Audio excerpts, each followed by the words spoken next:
Përshëndetje. Në vijim të hetimeve mbi abuzimet në sistemin e rimbursimeve të barnave, Prokuroria e Tiranës ka ushtruar disa ditë më parë kontroll të gjerë në ambientet e kompanisë CFO Pharma, duke sekuestruar inventar dhe dokumentacionin e rimbursimeve. Kujtojmë se në 29 prill të këtij viti për Nadir Çaushollin ekziston një vendim i gjykatës të formës prerë për veprën penale manipulim i tregut.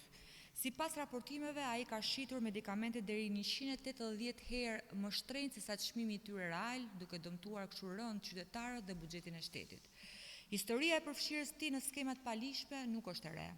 Që në vitin 2016, Prokuroria konstatoi një dëm ekonomik prej 2.2 milion euro ndaj shtetit nga receta false dhe abuzime me barna të rimbursueshme, për çka Çausholli u arrestua.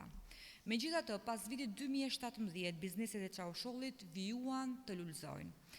Përveç linjës autobusëve të Unazës në Tiranë, ai hapi edhe 5 biznese të tjera, në disa prej cilave rezulton bashkëpronar me persona publik.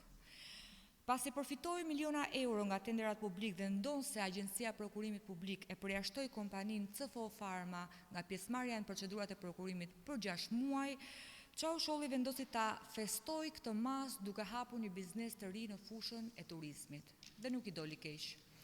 Kështu në korrik 2024 u regjistrua kompania Rock of Kavaja, e cila vetëm 2 muaj më pas mori leje nga vetë Edi Rama për ndërtimin e një hoteli të shkëmbi Kavajës, me një kapital të deklaruar 2.2 milion euro.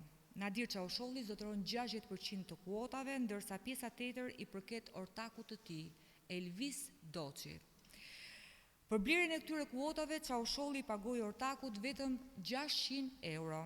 Në këtë situatë mbetet për tu parë nëse drejtësia do të veprojë realisht duke sekuestruar paratë e bizneset e Nadir Çaushollit, apo këto masa do të mbeten vetëm në letra.